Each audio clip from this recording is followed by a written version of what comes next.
राजस्थान के भरतपुर जिले का एक गांव है जगीना। इस गांव में गौरव सिंह सोगरवाल पले बढ़े। पिताजी अध्यापक थे और घर में खेती बाड़ी भी होती थी। ग्रामीण परिवेश में पले बढ़े गौरव खुद उन दिनों प्रत्यक्ष रूप से खेती किसानी से जुड़े रहे।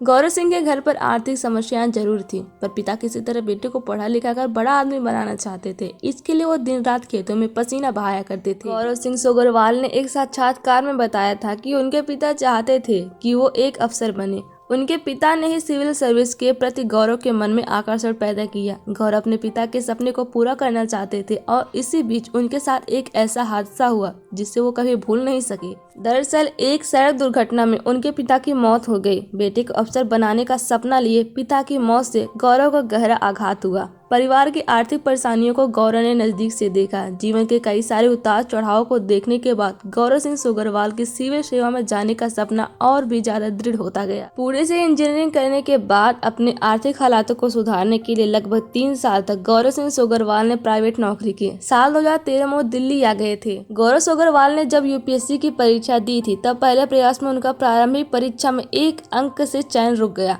तो वहीं दूसरे प्रयास में 1 अंक से मुख्य परीक्षा में चयनित नहीं हो पाए। हालांकि इस दौरान उनका चयन असिस्टेंट कमांडेंट के रूप में बीएसएफ में हो चुका था, इसलिए रोजगार की चिंता अब ज्यादा नहीं रही थी। हालांकि असफलताओं से लड़ते हुए गौरव सिंह सोगरवाल आखिरकार आईएएस अफसर बन गए। अफसर बनने के बाद गौरव सिंह सोगरवाल अपने काम को लेकर काफी चर्चा में रहे। कोरोना की पहली लहर जब आई थी तो लॉकडाउन लगा तो गौरव सिंह सोगरवाल सदर तहसील में ज्वाइंट मजिस्ट्रेट एसडीएम के पद पर कार्यरत थे। लोग घरों में रहे और उन्हें वहीं जरूरत के सभी सामान मिल जाए, इसके लिए उन्होंने होम डिलीवरी की शुरुआत कराई थी। 1 दर्जन से अधिक पोर्टल एवं ऐप बनाकर उसके जरिए ऑर्डर नोट करना और लोगों के घर तक सामान पहुंचाने की मुहिम को काफी तारीफ मिली थी। दवा से लेकर हर सामान इस माध्यम से घर पहुंच रहा था। कई किराना स्टोर संचालकों का नंबर भी सार्वजनिक कर उनसे भी सामान घर घर पहुंचाने को कहा गया था।